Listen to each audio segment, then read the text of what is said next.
धरती जा गैरतमंद फर्ज़ंदो ॾाढे झंडे आदम तशद्दुद जे सैयद जे नज़रे सां वापस था संजा गैरतमंद फर्ज़ंदो शहरवासियो मोहतरम भा डॉक्टर नियाज़ गालानी मोहतरम भा सरदार आशिक़ ज़ोब ज़फ़र कोरेजो नवाज़ अली शाह भाडाई जीएस महाज जी क़यादत मोरेजा साफ़ियो अस्सलाम वालेकुम जीएस दूदेश जीएस साईं जीएम सैयद अज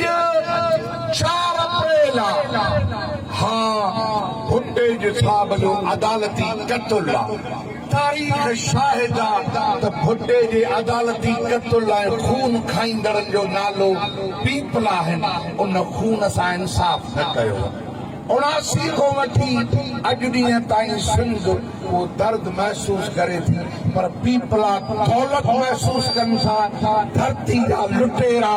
गद्दार पुट आहिनि ऐं तव्हां त सूर्य पुट हो सिंध जा जेको अॼु पंजाब जे भाड़े पंजाब जे ज़ुल्म ऐं पंजाब जे बर्बरियत ख़िलाफ़ ग्रीन पंजाब बर्बाद सिंध जो मंसूबो आहे ग्रीन पाकिस्तान सिंध जे तबाहीअ जो मंसूबो आहे सिंध रेफरेंडम ॾिनो आहे यामशोरो बंद आहे नसीराबाद बंद आहे पुरमन एहतजाज आहे हा इहा ॻाल्हि दुरुस्त आहे त सिंध जा कहिड़े इंसान एतिरा ताक़तवरनि जो कराची खां उबावड़े खां जैकबाद बीहंदा त पंजाब जो निड़ीअ ते न अची वेंदो तशद्दुद पसंद पंजाब जी हिकमत अमली आहे अमन पसंदी पुरमन जदोजहद जनाब जीएम सैयद जो फ़िक्र आहे तो चोरा पर जीएम सैयद सिंध जे दुश्मननि ते सिंध जे दुश्मननि ते पंजाब साम्राज्य ते आसिफ सरदारी ते सरदारी माफिया ते मुराद शाह ते इन्हनि जे मथो लानतूं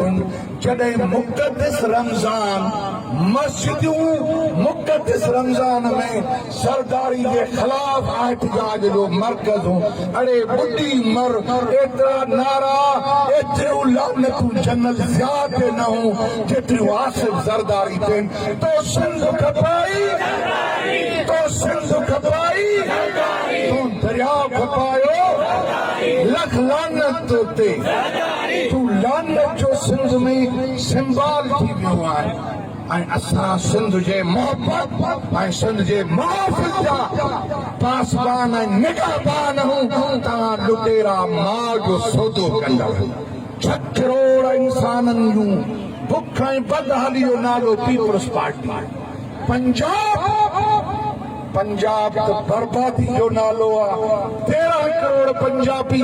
मुंहिंजो सॼो दरिया पी विया आहिनि मां उन थो मरां 13 करोड़ पंजाबी मुंहिंजो कोयलो गैस खणी विया आहिनि मुंहिंजे घरनि में बुख आहे न बिजली आहे न गैस आहे पंजाबी मुंहिंजो बंदर चोराइनि था पंजाबी मुंहिंजी ख़ुशहाली चोराइनि था ऐं चोर सां गॾु जो नालो छा आहे आसिफ ज़रदारी चोर जो साथारी चोरनि जो साथारी उहो साथारी आहे ए भाड़े तूं किराए जा टट्टू यामशोरे जो धरणो पुरमन आहे ए भाड़े तूं किराए जा टट्टू जनाब जीएम से जा पैरोकार पुरमन नसीराबाद पुरमन अज मोरो पुरमन हे शैताननि जा पैरोकार आया आहिनि जेके टुश टुश कनि था जीएम से जा पैरोकार छा था चवनि तो जो